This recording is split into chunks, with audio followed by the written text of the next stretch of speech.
Halo semuanya, selamat datang kembali di channel ini. Petualangan Teteh, Abang L dan Au berlanjut.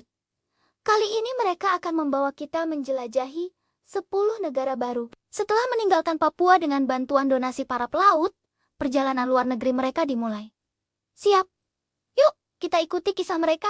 Kisah pertama membawa kita ke Malaysia. Dari Papua, mereka naik kapal, lalu pesawat murah menuju Kuala Lumpur. Di tengah gudang-gudang tinggi, mereka sempat tersesat. Tapi, kebaikan selalu datang. Seorang supir bus kota memberi diskon setengah harga, dan bahkan menunjukkan menara kembar Petronas dari jendela. Oh, berseru. Tinggi banget, Teh! Malam itu, kelelahan mereka terbayar saat seorang pedagang nasi lemak memberi mereka makan malam gratis karena merasa iba. Kebaikan sederhana yang begitu berarti. Selanjutnya, Singapura. Mereka menumpang truk logistik dari Malaysia. Di perbatasan, seorang petugas yang baik hati membiarkan mereka lewat setelah tahu mereka adalah petualang cilik. Di Singapura, keajaiban lain menanti. Seorang pemandu wisata mengajak mereka ke Gardens by the Bay tanpa biaya. Saat malam tiba, dan pohon-pohon raksasa itu menyala, El terkagum. Kayak dunia masa depan, katanya, dengan mata terbelalak. Negara kecil ini benar-benar menyimpan keajaiban besar bagi mereka. Dari Singapura, bus murah membawa mereka ke Thailand. Hiruk-pikuk kota Bangkok menyambut mereka dengan suara yang ramai. Di sini, seorang pengendara tuk-tuk memberi mereka tumpangan gratis keliling kota. Angin panas menerpa wajah mereka. Tapi tawa mereka lebih kencang dari suara mesin tuk-tuk yang melaju cepat. Di pasar malam, seorang pedagang mangga memberi Au sepotong mangga manis. Teteh tersenyum, menyadari dunia ini ternyata penuh dengan rasa manis. Sama seperti mangga itu. Perjalanan berlanjut dengan kereta menuju Vietnam. Di sana, mereka menyusuri sungai Mekong dengan perahu seorang nelayan baik hati. Au begitu terpukau melihat rama-rama terapung yang unik. Nelayan itu bahkan berbagi makanan dari ikan hasil tangkapannya hari itu. Sambil menatap air sungai yang tenang, El bergumam. Dari atas kelihatan biasa, tapi di bawahnya penuh kehidupan. Sebuah pelajaran tentang melihat sesuatu lebih dalam dari apa yang tampak di permukaan. Kemudian, mereka menumpang truk wisata menuju Kamboja, tepatnya ke Angkor Wat.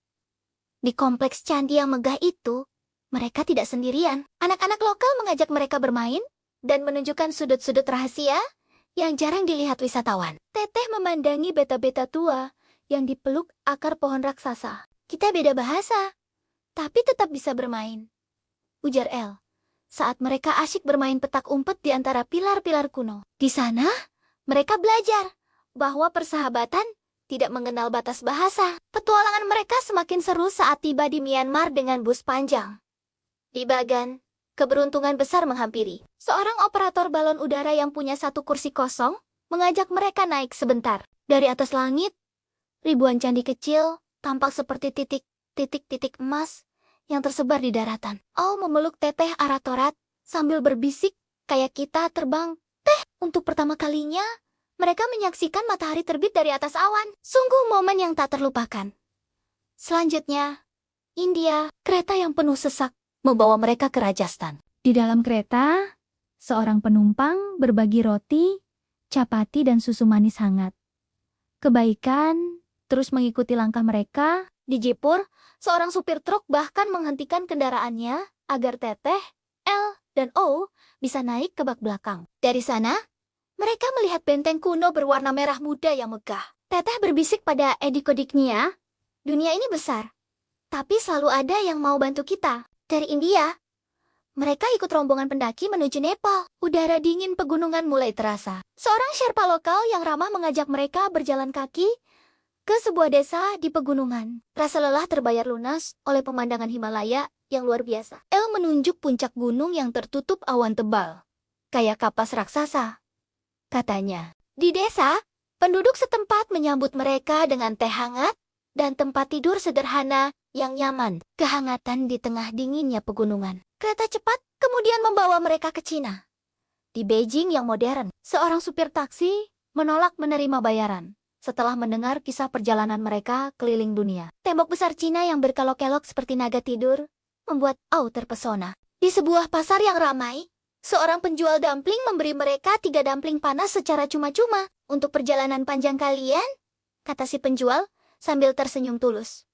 Keramahan kecil di negara yang begitu besar, kisah terakhir di babak ini membawa kita ke Jepang. Mereka menumpang kapal dari Cina menuju Osaka. Di kota yang tenang ini, seorang pengendara sepeda bak memberi mereka tumpangan menyusuri sungai. Jalanan begitu bersih, suara kota terasa lembut, dan bunga sakura yang mulai berguguran menciptakan pemandangan indah.